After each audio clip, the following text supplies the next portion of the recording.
same thing.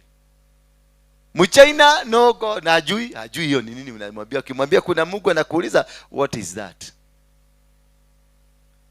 Niguo muhoire. Why is it that we don't have relationship? Here our salvation with the wealth that God owns. Hiyo mapawa hiyo uko nayo. Bona haina uhusiano na utajiri ya dunia hii. Kama Mungu anakutumia, why his properties are also not coming to you? Have you ever asked yourself that question? Ati wagikoga roho wa Ngai ni arakwarĩria nĩ mũratũra nake indo cia kere ciarega gũkora niki? We must change this by understanding why are you poor, because the poverty mentality you have ndio imesababisha shida zote, because we have a poverty mentality. Kwa Mungu there is no poor person. We are all rich, we are all empowered, we are all strong. Malachi 3:10 ndio tuweze kuangalia, because I want us to know. We are told ask for anything and shall be given to you. Where is this? Mbona imepotelea wapi?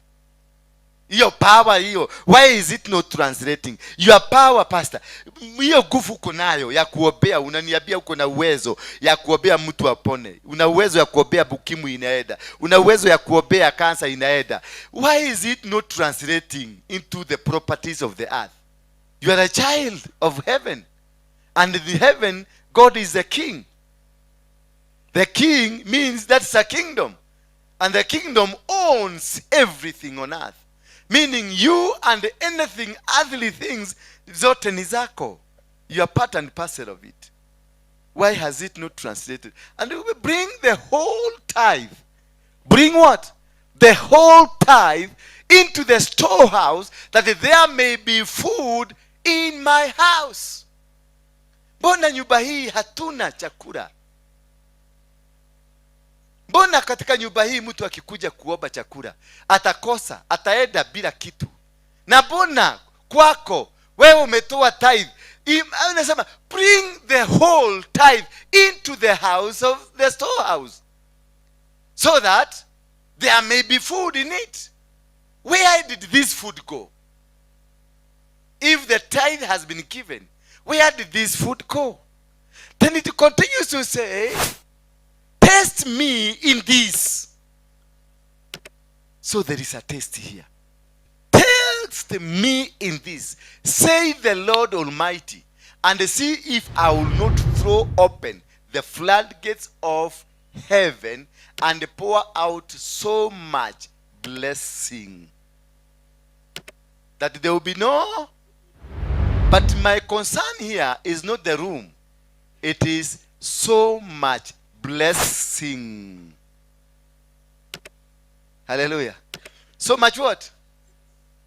What? So much blessings. So much blessing. So much Blessing. So much blessing. So it is in singular. He has not mentioned blessings. He has mentioned a blessing, a singular. So the tithe is not to open up every blessing, but to open a blessing, the gate of a single particular blessing. Which is this? That I may open the heaven. So the tithe is supposed to open the heaven so the blessing can come. So what is the meaning of the tithe? The tithe is to unlock your brains. The door has been opened. It is for you now to go finding for the blessings. So, but for us, we think once you give a tithe here, the tithe will work for you. The tithe will just come and do the job. The tithe will open the shop tomorrow morning and the millions will come. No, the tithe is not for that reason. The tithe is to create an atmosphere. It is the door that is opened. Ni mlango umefunguliwa. Na kutoka hapo, wewe ndio utajua mlango utautumia na nini.